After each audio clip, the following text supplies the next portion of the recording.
Hey everyone, Devin here with Backcountry Exposure. 5 things that I wish I knew sooner about backpacking. Number 1, you don't have to buy as much stuff as you think. Now, I get it. Gear is fun to buy and use and accumulate and test and use and all these things.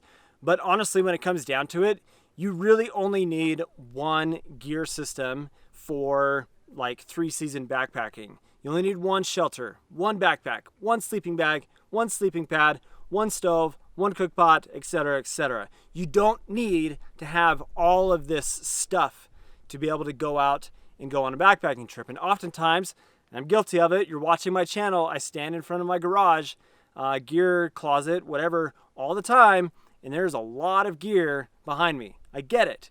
I love gear, I love testing it, I love reviewing it and sharing it with you guys, which is part of the reason that I do that, but I have other reasons for accumulating that much gear. But at the end of the day, you do not need that much gear to get started backpacking. So whatever you see on YouTube, just focus on what do I need to get me out into the backcountry that fits within my budget so that I can have a good experience, have a good time without spending a lot of money, and gives me the protection and everything that I need out of that particular gear system. Number 2 that kind of falls into the same line here is you don't have to buy fancy gear to have a good time in the backcountry. In fact, when I first started backpacking, and I really think back to like when I started buying gear for myself, I was about 13, 14 years old. I got excited about an MSR Blacklight cook set. It was 2 large pots. It was like a 1.2 liter pot and a 1.6, something like that. And I carried that pot set all over the place on every backpacking trip. And if I think back on that now, I'd be like, why in the world would I need 2 large pots for one person? But I enjoyed it. It helped me have a good experience in the backcountry. And no, I didn't need my little tiny Toaks 550 pot, even though that's my favorite pot for backpacking right now. I didn't need a bunch of fancy gear. I didn't need a Dyneema backpack. I didn't need a Dyneema tent to have a good experience in the backcountry. Fancy gear does not equal a good experience. What equals a good experience is using gear that you get excited about. And that would probably be my biggest piece of advice to somebody that is getting started in backpacking. Buy the stuff that excites you. Number 3 has to do with type 2 fun. And that is the best trips, in my opinion, come from hard days on the trail.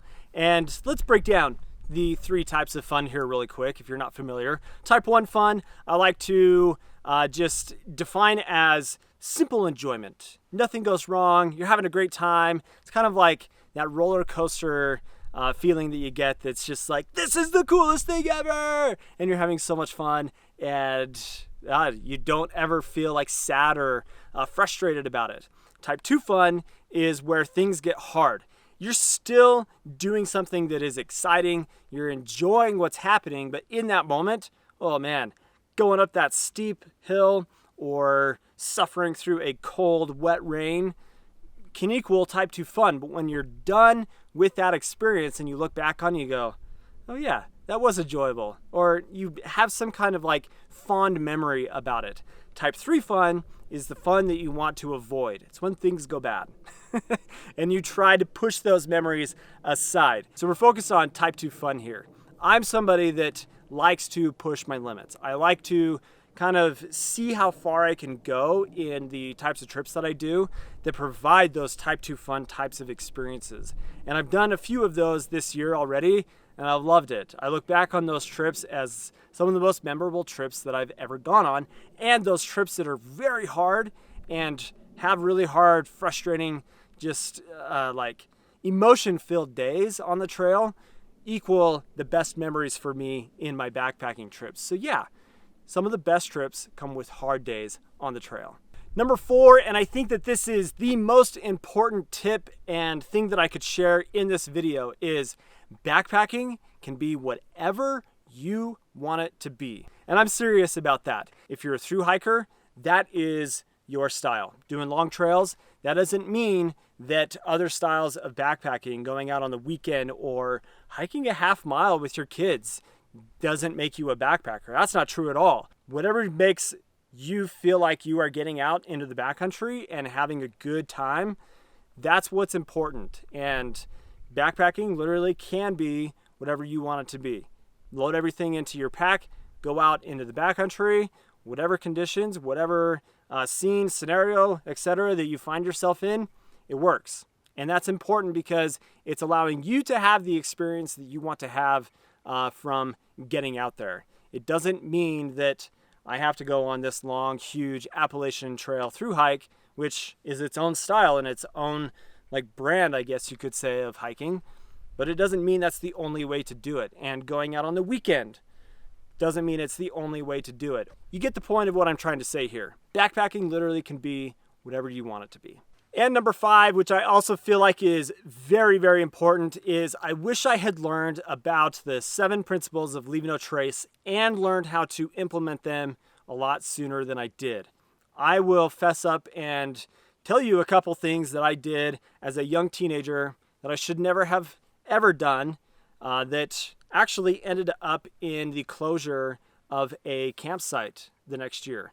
And whether or not that was directly related to me and the friends that I was with, but there was a lot of impact to a campsite that I went on a trip, and I am guilty of throwing an axe or a knife at a tree and knocking off the bark and just being destructive as a teenager. Things that I should never have done.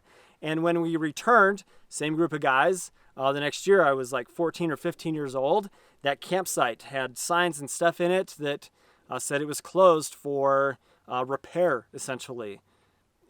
I made bad decisions as a kid, and I wish I had known about Leave No Trace a lot sooner. Now, those experiences have helped me be more mindful of my impact when I go out on my trips, and to make sure that I am camping 200 feet away from water, using the bathroom 200 feet away from water, and not creating impacts in campsites that are unnecessary, gathering firewood and making huge fires and all sorts of things, like being destructive, just not really paying attention to the impact that I'm creating for the areas that I am recreating in or backpacking into.